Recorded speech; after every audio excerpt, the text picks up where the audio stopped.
Good morning. I'm Cindy Linden, and this is the Cook Along Podcast. Today we're going to make a breakfast pastry. This is for a holiday morning when there aren't too many of you, or afternoon tea or brunch, and you want to share a really nice pastry that looks exotic and that you freshly made out of your own oven. This is a recipe for a cinnamon swirl Danish. And I have had this recipe for several years, but I haven't tried it. I've sort of shied away from it every time because the instruction list is 16 steps long, and I just get intimidated by that. And then I read them, and there's some kind of messy things I shy away from because they just seem like they're going to be a nuisance and more trouble than I want to deal with. However, it sounds really good, and instead of just glancing at the long list and deciding that I just didn't want to fuss with it, well, this time I actually really read it. And yes, there are many steps, but they only put like one sentence per step. This is from tasty.co, by the way. And so that means that there's a lot of steps that could have in some other recipe been combined. And none of them sound really hard. There is still the one that sounds like a nuisance. But I think it's worth trying. And if it turns out to be easy, at least we'll know, right? And then we can have this in our arsenal of things to prepare for company on a sort of special morning. This turns into a sort of a pinwheel shape. It doesn't use crescent rolls. Nothing against the ones that use crescent rolls, because there are a lot of really good ones, and several of them I have yet to try, but they're in my recipe list waiting. But this one uses actual puff pastry instead. And the thing about crescent rolls or anything in that family is they have a very specific taste. Now, I happen to love the taste. I really find them kind of addictive, but it's also a dead giveaway that that's a shortcut you took. And I don't know if that matters to you, but sometimes something like that matters to me for whatever reason. So here are the list of ingredients. It says this makes 5 servings. I think that might be optimistic. I think it might make 3 servings if we're lucky, because I suspect it's going to be kind of addictive and super yummy. So here's the list of ingredients. You need 8 ounces of cream cheese, and I'm using a Neufchâtel because it's lighter in fat and it's softer, and that way I can skip one of the do-aheads, which I'll tell you about in a minute. 1/4 cup plus 1 tablespoon of granulated sugar, and that's not all together, that's divided. 2 teaspoons of cinnamon, 1 teaspoon of vanilla extract, 1 17.5 ounce puff pastry, and that's 1 sheet. They usually come in boxes of 2, regardless of where you get them, and 2 tablespoons of unsalted butter. And then there's a glaze, and you're going to need a couple of tablespoons of milk or heavy cream and about a 1/2 cup of powdered sugar for that. The equipment you need. It's going to sound a little daunting because there's a lot of stuff, but it's nothing that you won't have in your house. We need a medium bowl. We need a plastic bag. If you do a lot of baking and you have a piping bag, see, this is where I get intimidated a little bit. Then you need that piping bag. A plastic bag, like a sandwich bag, is just fine. Any kind of plastic bag. We're going to put some filling into it and then cut off the tip and squeeze it out. So, yeah, it's just, I'm sure it'll be fine. It's just, I worry about, I don't know what I worry about. It's stupid, really. Anyway, we're going to do that today. You need a rolling pin. You could use a glass or a soda bottle or whatever. We have to roll out the puff pastry. You need a knife. You need a spatula, probably kind of a large one. An 8-inch round cake pan. That's a smallish one. You could probably use a bigger one, but it isn't going to fill it up quite the same way. I don't think it matters, but it's about how far it's going to expand to the edges of that pan. And you need some nonstick spray, and then a smaller bowl. Actually, you need 2 smaller bowls, and a way to brush the butter over the dough after we're done. We got some melted butter. You can use a pastry brush or even just a spoon. It's not a big deal. I suppose you could even use your fingers. I wouldn't worry about it. That's all the equipment.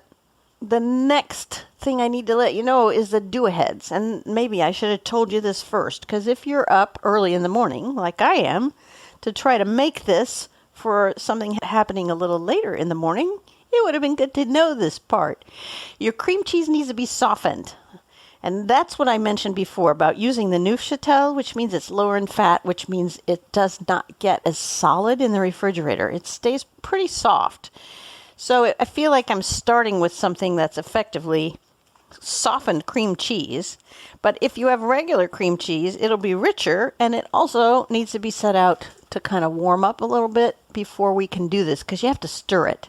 So you can imagine that. If you think of your cream cheese brick, if you can't imagine yourself stirring that, then it's too hard, and you need to wait until you can imagine yourself doing that. Your puff pastry comes frozen in that box of 2, and it needs to be defrosted. And you do that in the refrigerator. It doesn't take a ton of time, but you need to have it soft enough that it will not crack when you try to open it, because it's folded in thirds. If it's frozen, it's just going to break if you try to make it open. So the suggestion on that is that you can just thaw it for about 40 minutes. Don't go more than that or it's going to get too soft. Take one of the sheets out and just leave it to sit. It also says, and I've never done this, but I'm going to take their word for it, thinking that somebody's probably tested it. The instructions here say you can thaw it in the microwave. It says you take a pastry sheet out and take the outer wrapping, which is kind of like a unwaxed thin paper. You take that off. You wrap the puff pastry sheet, still folded, in a paper towel, and you microwave it on high for 15 seconds. You turn it over and you microwave it for another 15 seconds. And then it says if it doesn't unfold easily, you keep going with 5 seconds on each side. That seems to me like dangerous territory, because you don't want this to dry out, and you certainly don't want it to cook ahead of the time you get it filled. But, like I said, somebody must have tested it, right? So we're going to just hope that that'll work. It certainly is easier in terms of do-aheads, in case you decided to make this at the last minute. The other do-ahead is that you need to preheat your oven to 350 degrees. I'm going to use my toaster oven this morning, so that doesn't take me very long. And you need to grease that 8-inch cake pan just by spraying it with the nonstick spray we talked about.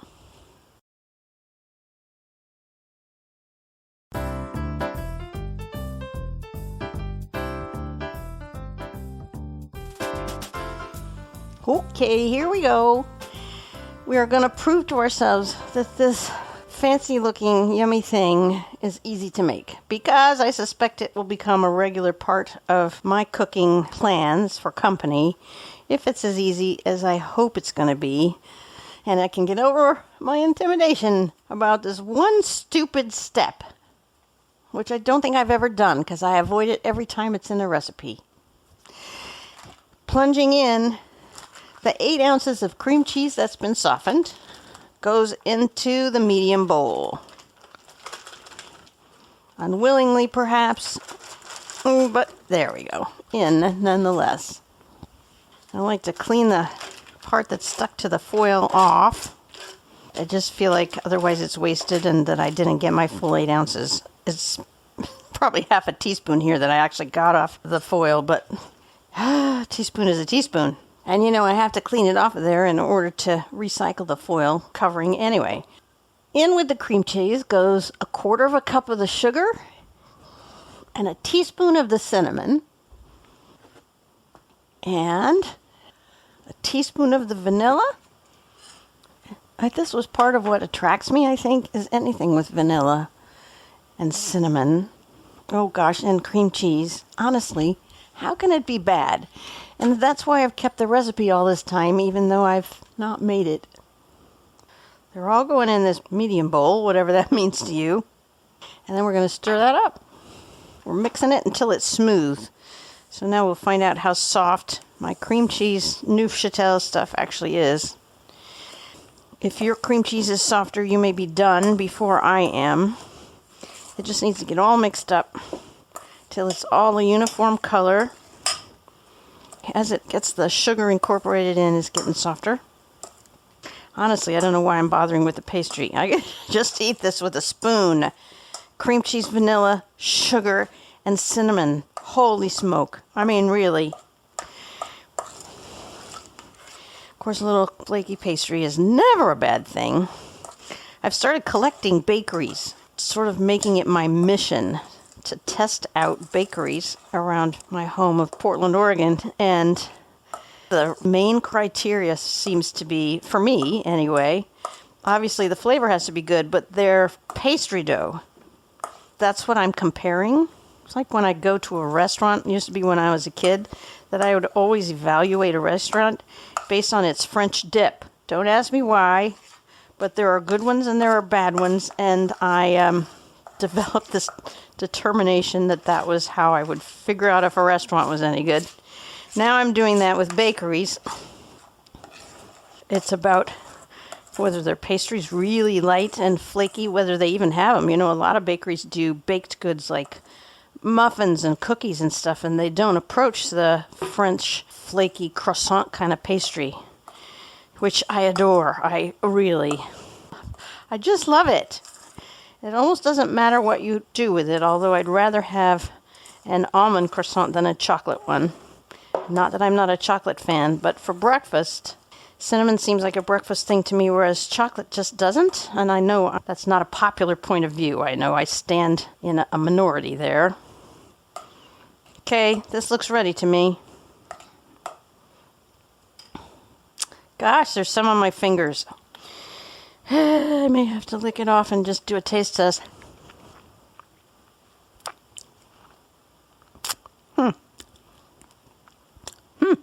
Interesting.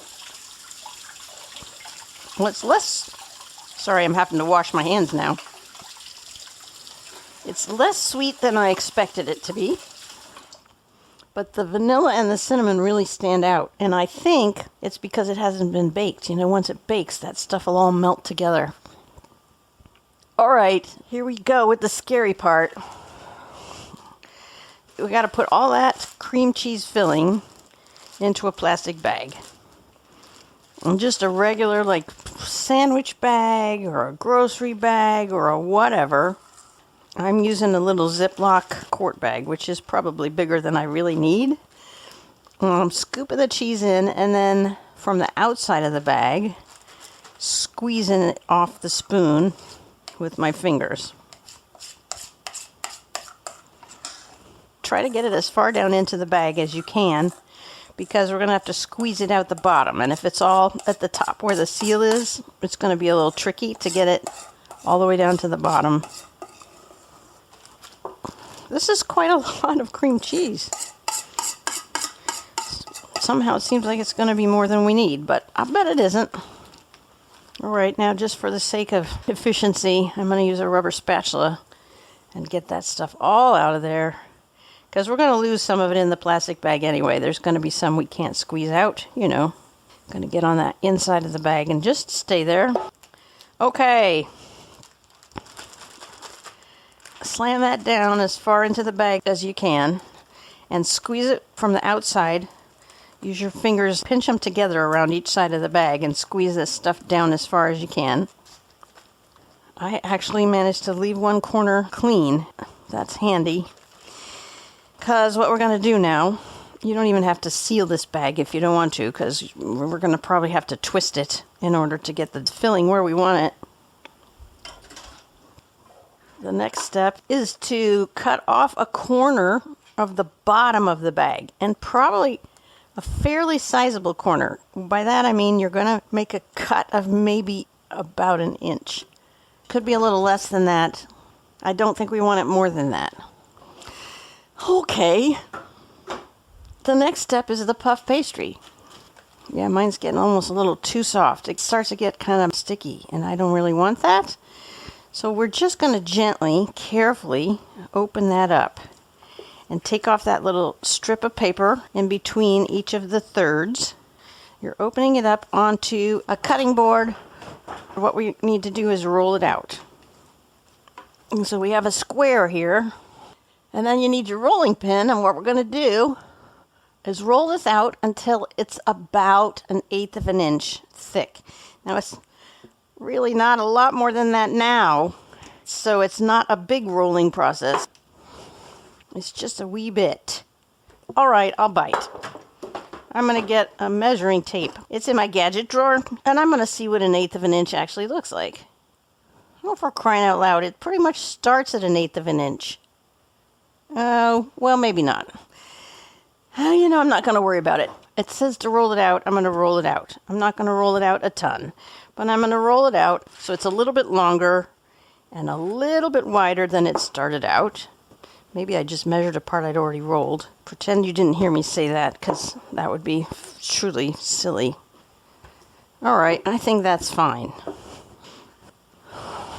Now, along the short edge, so you still probably have a rectangle, right?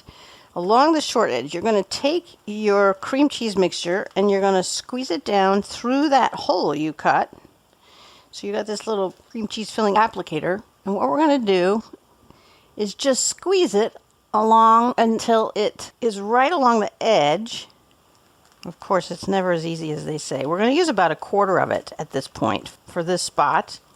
And squeeze it into place, into a long row. Okay, I give up. Maybe 1 inch was too big, maybe 1 inch was too small.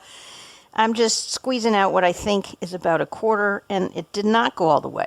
So at this point, I'm going to take a little spreader and just distribute it more evenly. Why couldn't we do this to begin with and skip all this piping business? I don't know. So I think we should probably leave a little bit of space at the end that hasn't got the filling on it. So maybe 1/2 inch on each end. But toward the edge, it doesn't matter. Now what we're going to do is pick up the edge of the pastry and roll it over that cream cheese and just make a little tube out of it. And then we take a knife, and my little spreader has a serrated edge, so I'm going to just use that, and cut along the edge of that roll you just made to separate it so that the roll is independent of the rest of the dough. Okay, so now you have a roll. Now you don't even have to move it. I think I'm going to try not moving it, and we go back to the squeezing part. And we do that again. Along the new edge we just made, we're going to put about another 1/4 of this cream cheese filling. Yeah, well, yeah. I was not wrong about avoiding this. It doesn't work the way it looks like it's going to work. Now, if you have an actual piping bag, that'd probably be better. I am not having a ton of luck here.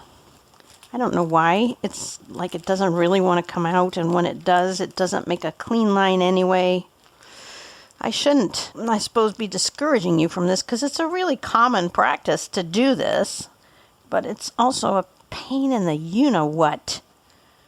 Okay, again, I'm going to use my spreader and spread it close to the edge that you created, that we started with, but leave those end parts, again, leave it like 1/2 inch that doesn't have filling. And then pick up the edge that you'd cut, that new edge, and roll that one into a tube, just enough to cover the filling. Kind of tuck it under just a tiny hair so that it actually closes, and then use your knife again and cut another new line. So we're going to get about 4, which is why we divided the filling into quarters, approximate quarters. Who knows how much we actually got, because it's all a squeeze estimate. Okay, I don't even know where the end of this is now. There it is. Okay. Oh, actually, it might actually be working this time, sorta. Maybe. Sorta. It's just messy. Dagnabbit. Okay, whatever. Goopy. And I got it all over my hands. This is not the plan. Honestly, I can't even find the corner. I don't know which corner it is anymore. There it is. Oh, yeah. I just squeezed it out on top of my hand because I still had it in the wrong position. Okay. Smoothing. You actually do need quite a lot of filling, she says belatedly. I'm sure that you've already figured that out, but it does take quite a lot of filling per thingy to use up all of this per row. Okay, rolling that puppy up just like the other two. And this one's a little harder because I'm using more filling now because I realize how much I have. Okay, one last cut. We get to the final one. And now everything that's left in your bag needs to go in here. Whatever that is, and I know it may be a lot compared to the rest. Okay, but mine's all squeezed up to the top. So I'm putting it on my cutting board and just pressing down on the plastic. I'm smoothing the plastic toward the end with the opening if I can figure out which one that is this time. Oh, there it is. I see it. Okay. I'm just squishing all the filling with my hand. I've got a bag down on the counter here, and I'm just sort of sliding my hand along, pushing all of that cream cheese frosting, except the part we'll never get, down into the bottom of the bag. Okay, and then I'm going to sort of twist that shut so it doesn't go back up. I do think I would say I won't do it this way again. And if this is the intimidating part of the recipe, and I'm right that it shouldn't be done in the first place, that means the only intimidating part of this recipe has been eliminated. We'll just use a spoon next time, or a knife, and it'll all be easier and less messy. Oh my gosh, I have this stuff all over my hands. And probably didn't use enough in the prior rows. I'm sure I'm not going to regret this in the end. I'm sure I'm going to be glad because it's going to taste really good. It's really difficult to get this stuff out of here at the end because it wants to go into the other corner. Oh, I have this wadded up knot of cream cheese filling with cinnamon and vanilla, and I want it out of here. Oh, this is, yes, okay. Yeah, enough said. You've heard me rant. I'm just going to keep my mouth shut and get the rest of this out of here. Oh, gosh. Okay, maybe a little more ranting. Yeah, I just squeezed it all over my hand, trying to get it out of the bag. I squeezed it all over. It's just in my hand now. I have a handful. It's getting worse, and I'm just doing it. I'm just allowing that to happen because at least I can get to it from there. Is it because I'm going the wrong direction? Maybe I am. I can't tell anymore. Everything is just a mess of brownish cream cheese. All right, there we go. There's the last part out. And, yes, into my hand, which I guess I'm going to sort of scrape off my fingers. Oh, my gosh. I really wish this tasted better for licking off my fingers, but I think it needs to be baked first because there's a lot on my hands. Oh, my gosh. I mean, wow. Uh-huh. Okay, I'm going to have to pause here and go wash my hands. I'll be right back.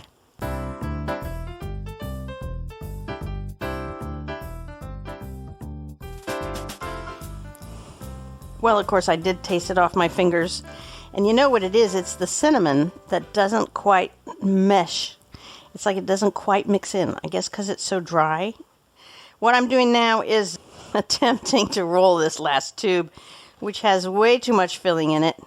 And it's the last tube, so I don't have any dough to play with. I'm going to just sort of turn it goopy side up here. I can't really roll it. I'm going to stretch the dough a little to see if I can sort of kind of seal it. Oh, yeah, it's a mess. Oh, yeah. All right. It's going to make the next part a little tricky.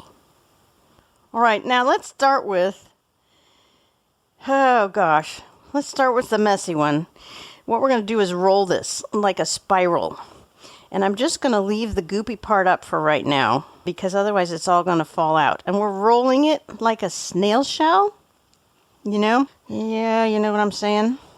And it's got a little end on it. And then the next roll over, so don't wrap it tightly because now we take the next roll, pick it up, kind of make sure that the goop isn't leaking out. And then take that end, remember we kept an end which it wasn't too filled, hopefully, and stick that, press that together with your fingers on the end of the first roll. So you're just making the roll longer, right? Get it? And go around, making your pastry bigger, a bigger pinwheel. And then you do the same with the next one. This part's really fast. Honestly, the only stupid part so far has been the piping thing. Okay, finish with the fourth log. Pinch the ends together where they meet to make one roll. And then you get your end piece, and you might want to try to sort of connect it a little bit. I think it probably won't stay connected, but you might want to kind of pinch it on there to keep it attached. Okay. Now is when we need that fairly largish spatula. And you want to kind of scoop underneath there. Now, because mine's smooshed out, you know what I'm going to do? What they want us to do is move this into the pan. Just move the whole wheel into that sprayed 8-inch pan. I am going to turn mine over as I do that. So I flipped mine over into the pan upside down. Now we need a small bowl into which we're going to put our 2 tablespoons of unsalted butter. Small glass bowl, because we're going to microwave it. I should have said that earlier, but it didn't occur to me. This one is going in a glass bowl, and we're going to melt it in the microwave. Do it carefully. If you do it too hot or too long, it's going to explode and completely mess up the inside of your microwave oven. So I'm going to go pretty low here for about 30 seconds and see what I get. And then into this melted butter. Oh, it didn't melt at all. All right. I'm going to try higher temperature, but really short time. I'm just going to see if I can watch it, because I know they explode and splatter. I guess the water content in them just decides to vent itself, and out it goes. Okay, there's a tiny little lump that's not melted, but it will be soon. Right, in with that butter, we're going to put the last tablespoon of sugar and the 2nd teaspoon of cinnamon. So a lot of the cinnamon comes from here. Just sort of put it in, and then I'm going to use the handle of my measuring spoon here and stir that up. Obviously, you could get a separate spoon. Because I have no dishwasher, I advocate for using the fewest number of utensils possible. I'm trying to raise money for a dishwasher for the cook-along kitchen here, and I would love it if you would help with that. You can go to Ko-fi.com, ko-fi.com/the Cook-Along Podcast, and you will see a thing there that will allow you to make a contribution toward a dishwasher so I can use as many utensils as I feel like. Now, I think a spoon might be your best bet, but because I own a pastry brush, I'm going to use a pastry brush.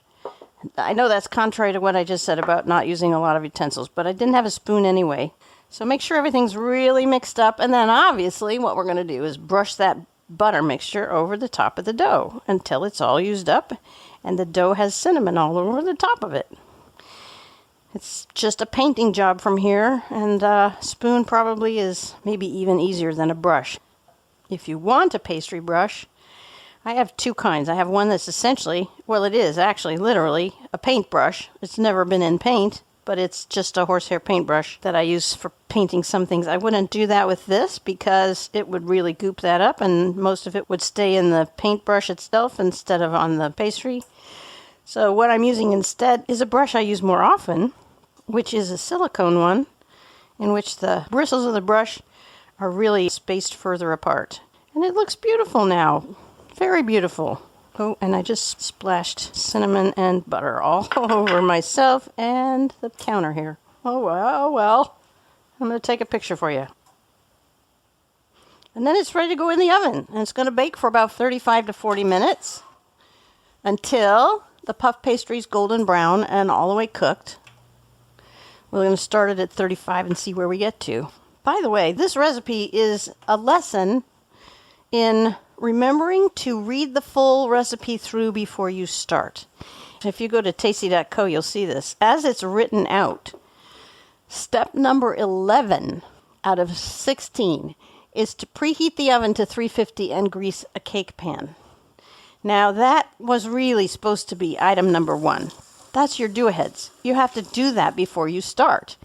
Otherwise, you get to that step, number 11, which is where we're at right now, and it says preheat the oven. And you're standing in your kitchen going, what the heck? How am I supposed to do that now? Now this is ready to go, and I can't cook it because I didn't preheat the oven because they didn't tell me to do it until time to put it in. And I didn't grease a pan because I didn't know I had to do that. By the way, they don't even mention the 8-inch cake pan until step 11. So, lesson, always read a recipe all the way through before you start to cook it. Because if you don't, you may find yourself with some unpleasant surprises that really mess you up. Before I go away, we're going to do the last step. which is the frosting. It's very simple. It's a glaze. And for this, you need your powdered sugar, about a half a cup of it in that smaller bowl. Measurements don't have to be precise here because they're only guessing how much frosting you want. A couple of tablespoons of milk, and that can really be any kind of milk. Or if you don't have it, if you have heavy cream, that's okay too. It's really just to turn this into liquid. And I'm going to add just a tiny drop of vanilla to this. Wait, vanilla or almond? Oh, I'm going to add a tiny drop of almond extract. That just seems like a fun idea. It might be a mistake. I'm going to smell it. Oh no, this is not going to be a mistake.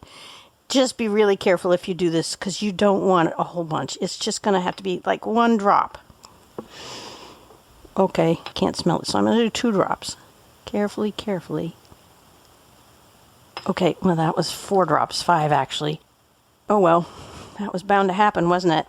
And I'm just going to use the measuring spoon that I used for the milk and mix that together. Well, it definitely smells like almond now. I don't think that's a bad thing. We're mixing it together. We're going to get all the lumps out of it. And then we're going to set it aside because we don't need it until the whatcha-jiggy comes out of the oven. Then we're going to drizzle that over the top.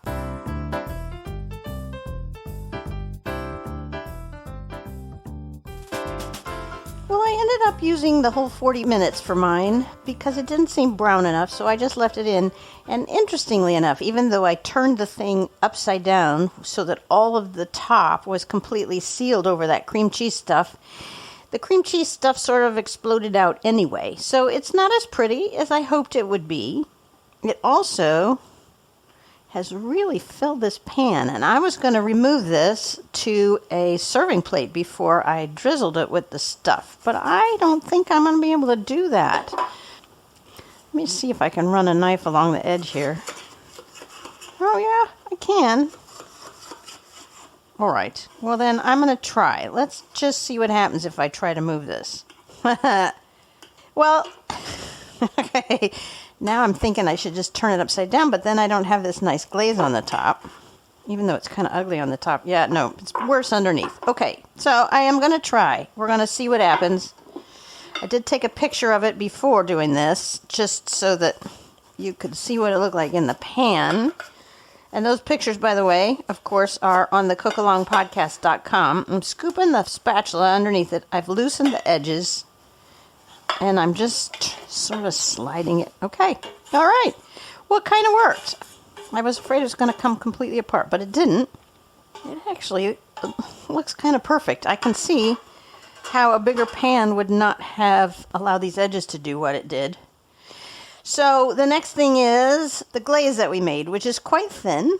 Give it one more stir. It's really hard to get that powdered sugar to dissolve. At this point, it's had a chance to get those lumps wet, and I think it'll dissolve better.